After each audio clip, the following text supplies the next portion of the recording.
ഇന്ന് പകൽ നമ്മൾ എത്ര നന്ദിയുള്ളവരായിരിക്കണം. സാധാരണ രോഗങ്ങളൊന്നുമല്ല, സൗഖ്യമാകത്തില്ലെന്ന് ഇവിടുത്തെ മെഡിക്കൽ സയൻസ് പറയുന്ന രോഗങ്ങളെ കർത്താവ് സൗഖ്യമാക്കിക്കൊണ്ടിരിക്കുകയാ. അപ്പോൾ നമ്മൾ ദൈവത്തോട് നന്ദിയുള്ളവരായിരിക്കണം. ദൈവത്തോട് നമ്മൾ നന്ദിയുള്ളവരായിരിക്കണം.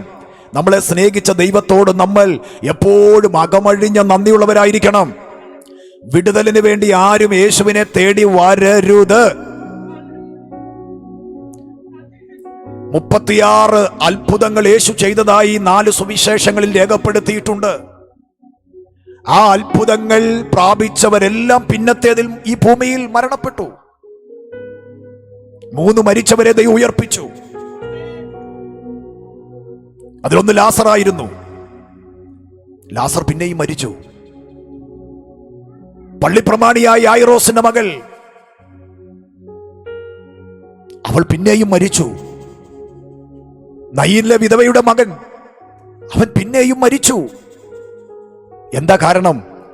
യേശുവിൽ നിന്ന് ഈ ഭൂമിയിൽ വെച്ച് ഈ ഫിസിക്കൽ ബോഡിക്ക് എന്തൊക്കെ നമുക്ക് നന്മ കിട്ടിയെന്ന് പറഞ്ഞാലും ഇത് മൺമയമാണ്, ഇതിവിടെ പോകും, ഇവിടെ തീരും. എന്നാൽ ആന്തരിക മനുഷ്യന് ഒരു മാറ്റമുണ്ടായാൽ അത് മാത്രമേ നിത്യതയിൽ നമ്മെ പിന്തുടരുകയുള്ളൂ. നമുക്ക് മാത്രമുള്ള ഒന്നാണ് ആത്മാവെന്ന് പറയുന്നത്. ദൈവത്തിന് ബന്ധമുള്ളത് ഈ ശരീരവുമായിട്ടല്ല, ദൈവത്തിന് ബന്ധമുള്ളത് ആത്മാവായിട്ടാണ്. ഈ ആത്മാവിനെ ഒരിക്കലും ഒരുവനൊരു വാളുകൊണ്ട് മുറിച്ചു മാറ്റാൻ പറ്റില്ല.